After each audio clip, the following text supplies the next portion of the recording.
Hi, this is James Shug at Westpac with the London end of day report for Thursday, July the 19th.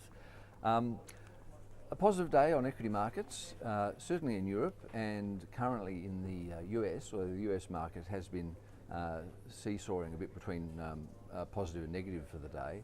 The European session benefited from some earnings results from the likes of AkzoNobel, Nokia and René Cointreau.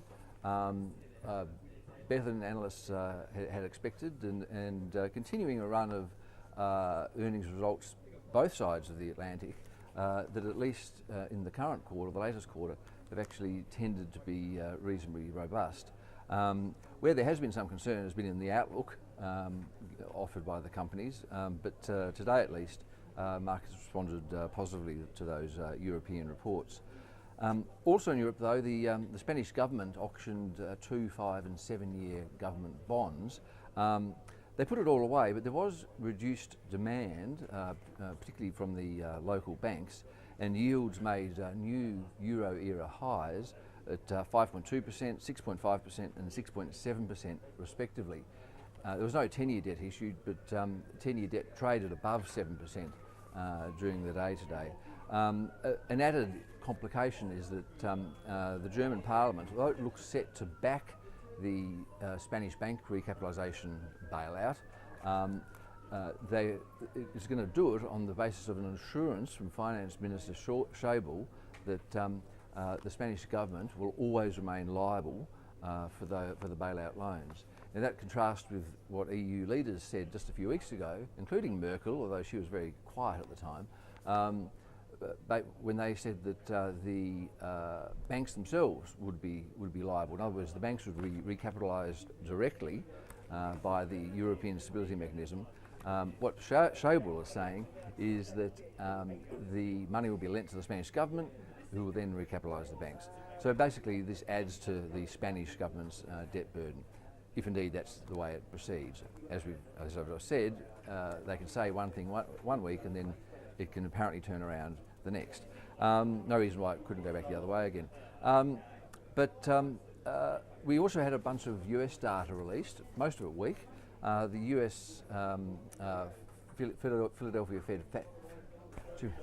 Philadelphia Fed factory survey rose from minus 17 to minus 13, still very weak. So June and July, back-to-back sub-zero readings compared to readings above 10 just a few months ago. The detail showed jobs, orders and shipments all below zero now. On top of that, we had a 5.4% fall in existing home sales in June.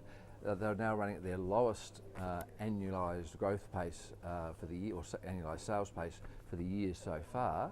And initial jobless claims jumped quite sharply too, up 34,000, although that's a reversal of the prior 2 weeks' declines, and it's related to seasonal adjustment issues. You don't really look at claims data in July because they're always all over the place. It's related to auto plant shutdowns that are temporary for new model retooling. But of the two numbers you should note, and indeed a third one, the leading index for the US, which fell 0.3% in June, its second fall in 3 months. Those three reports, the leading index, existing home sales and the Philly Fed, all add to the sense that the US economy is losing momentum. Given that, markets didn't really know how to react. I mean, weak data, not good. Weak data, good, because it means there's a better chance of further Fed stimulus. And that's in fact how markets have been trading in the US today. That's about it. We had a soft retail sales gain of just 0.1% in the UK. That followed a very strong May. But look, the UK data are really distorted at the moment. We have crazy weather. May was marvellous. Last month it was lousy. April was wet. March was lovely. And the data, retail sales, some of the industrial data are all over the place at the moment. We had the Queen's Diamond Jubilee, we had shifted public holiday arrangements, and now we've got the Olympics coming up, which is making the UK data very difficult to read.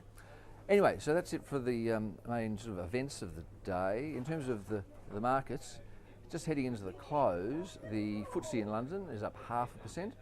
The French market up 0.9%. The Germans are up 1.1%.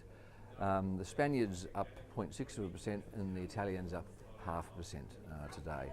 And the Dow at the moment is up 0.14%, but that doesn't mean anything. It was down 0.2, up 0.3, just all in the last hour or two.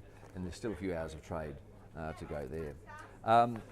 Commodity markets positive. Gold up 1% today at $1,587 an ounce. That could also be a quantitative easing type trade.